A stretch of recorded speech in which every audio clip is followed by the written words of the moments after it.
When you think about dollar, euro, Bitcoin, Ethereum, you think about wins and losses. In sport, in life, in relationship, in anything, something in your brain and body has to keep track of that. Did you win? Did you lose? What's a letdown? What's a celebration? And I think one of the most important findings in the last few years in neuroscience is that while the molecule dopamine is associated with reward, it's more about motivation and craving. When I say the common currency is dopamine, what I mean is the molecule dopamine, when secreted in the brain, makes us pursue things, build things, create things, makes us want new things that we don't currently already have. It's a way of tabulating where we are in our life. Are we doing well or are we doing poorly? And that happens on very short time scales. Like, do you wake up feeling good? Or do you wake up feeling kind of low? Or on long time scales. If you're halfway through a long degree or you're halfway through your life, how are you doing? How do you gauge that? Well, it has everything to do with how much dopamine you were releasing in the previous days and weeks and years. What's cool is that once you make these processes conscious, once you understand a little bit about how dopamine is released and how it changes our perspective and our behavior, then you can actually work with it. This example of the person that's not motivated, that can't get off the couch, that doesn't want to do anything. Well, this is the problem. They are effectively the rat with no dopamine, but they can still achieve some sense of pleasure by consuming excess calories, by consuming social media. And look, I'm not judging, I do this stuff too, right? Scrolling social media. If you've ever scrolled social media and you're like, I don't even know why I'm doing this. It doesn't really feel that good. And I can remember a time where you'd see something that was just so cool, or you'd see something online. I remember this when TED Talks first came out. I was like, this is amazing. These are some, at least some of them are really smart people sharing really cool insights.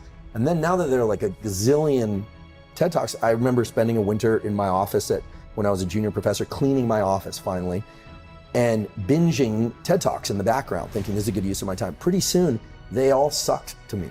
I was like, this isn't good. So what you need to do is stop watching TED Talks for a while,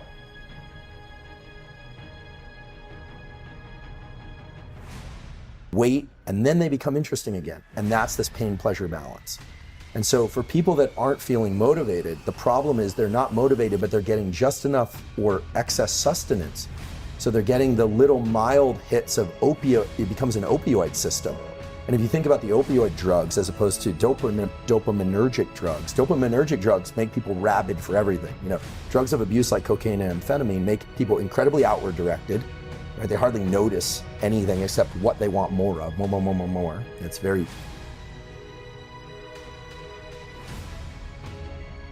It's bad because those drugs trigger so much dopamine release that they become the reward. It's very circular. Only the drug can give that much dopamine. Nothing they could pursue would give them as much dopamine as the drug itself. So there's that, and then there's the kind of opioid-like effects of constantly indulging oneself with social media or with video games or with food or with anything to the point where it no longer evokes the motivation and craving. And this is really the new evolution of the understanding of dopamine in neuroscience, which is that dopamine itself is not the reward.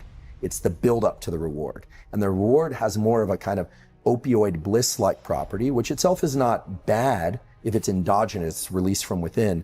But when we can just sit there like the rat with no dopamine, gorging ourselves with pleasures, so to speak, what you end up with is somebody that feels really unmotivated, and those pleasures no longer work to tickle those feel-good circuits. And so there's no reason for them to go out and pursue anything.